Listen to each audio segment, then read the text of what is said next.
বলিউডের তারকা মানেই শুধু অভিনয় নয়, ব্যবসা, বিনিয়োগ আর দূরদর্শিতার সমন্বয় গড়ে ওঠে এক একটি সাম্রাজ্য। আর সেই সাম্রাজ্যের সবচেয়ে বড় উদাহরণ শাহরুখ খান।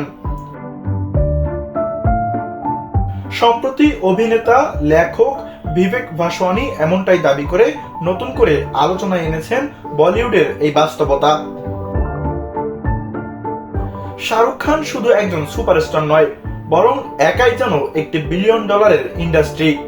ভাসওয়ানির ভাষায় বুদ্ধিমত্তা, দূরদর্শিতা আর শিক্ষার অনন্য মিছিলে তিনি নিজের ব্র্যান্ডকে পরিণত করেছেন একটি বৃহৎ ব্যবসায়িক সাম্রাজ্যে।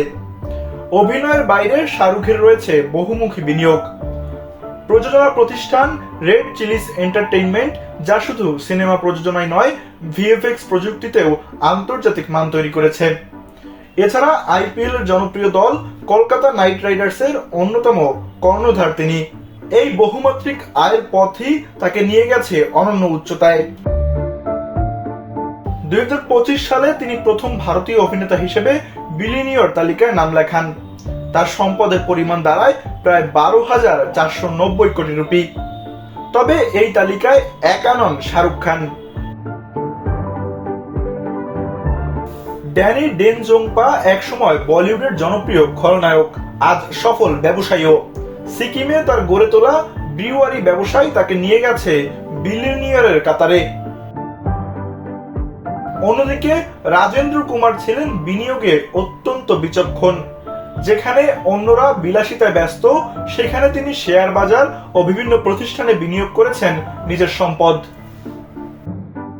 এই আলোচনায় উঠে আসে আরো কিছু নাম: আমির খান, অনিল কাপুর, বোমান ইরানি এবং জিতেন্দ্র।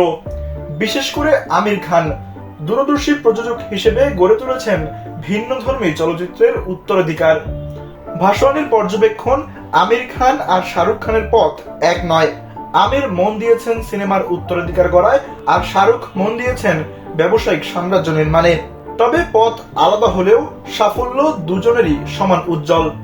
কারণ বলিউডে আজ তারকা মানে শুধু পর্দায় সীমাবদ্ধ নয়, বরং তিনি নিজেই একটি ব্র্যান্ড, একটি প্রতিষ্ঠান, এমনকি একটি ইন্ডাস্ট্রি।